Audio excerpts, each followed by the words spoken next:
Je viens toucher votre calme qui va devenir autre chose dans quelques secondes. Nous sommes avec vous, mon imam. Tu sais.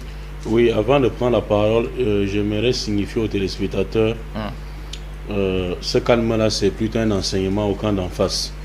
Pour que lorsqu'on va prendre la parole, on les supplie de faire la même chose. Alors, tout à l'heure, ça sera chaud et ils ne vont pas nous laisser parler.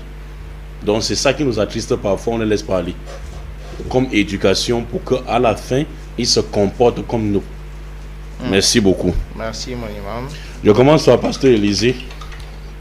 Il a pris la parole, n'a rien dit de bon, comme je dis en entame.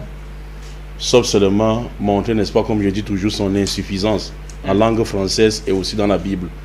Il dit dans la Bible, il y a le mot monde et signifie cosmos et univers. Il dit, avant même de parler parfois, sachez même qu'il y a même vos familles qui vous regardent, ou bien vos collègues de l'église. Ça, c'est quoi ça? Que dans la Bible, il y a le mot que j'ai relevé, il y a le mot cosmos, il y a le mot univers. Donc le monsieur ne sait pas que cosmos c'est en grec et en français c'est univers. Qui vous a dit que c'est deux mots différents? Allez dans le dictionnaire, fouillez le dictionnaire, vous allez trouver que, n'est-ce pas, cosmos égale univers. Donc ça c'est plutôt la correction de langue française. Ça c'est un. Deux maintenant. Je ne voudrais même pas trop répondre à Dr Manguile. Pourquoi? Parce qu'il est hors du thème. Depuis que ce débat a commencé. Pourquoi? Parce que Dr Manguile est comme une machine. Moi j'ai toujours dit ça. Il dit une machine qui est programmée quoi. Il dit quand il a copié les choses dans le cahier, il vient, il ouvre le cahier, il commence, n'est-ce pas, à verser ces choses. Quand ça va terminer, peut-être il peut avoir une idée quand le cahier va finir de revenir dans le thème. Il commence à dire, oh, Jean disait qu'à la sable, Jésus parlait aux disciples. Regardez-moi ce que quelqu'un dit. Qui t'a dit que Jean disait que Jésus parlait aux disciples?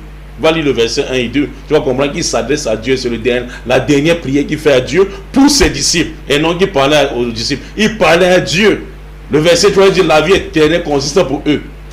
Il s'adresse à qui? Il s'adresse à Dieu. À te connaître, toi, le véritable Dieu, celui que tu as envoyé. Jésus-Christ, je suis plus dans le monde. Eux, ils sont dans le monde. Qui t'a dit qu'il parlait, n'est-ce pas, aux disciples? Et comme ça, vous êtes pasteur. C'est ce que je dis toujours. Comme ça, vous êtes pasteur et une masse ignorante qui vous suit moutonnièrement dans les églises. Touchez le thème. Vous contredisez même pasteur Élisée. Il vous dit ceci, j'ai dit que Jacob était favorable. Dieu n'aime pas tout le monde. Et même si Dieu aime tout le monde, il y a un seul, n'est-ce pas, que Dieu préfère. Et Dieu avait préféré Israël. Personne ne peut refuser ça. Là, j'ai été d'accord avec lui. Dieu avait préféré. Et lui aussi, il s'est fait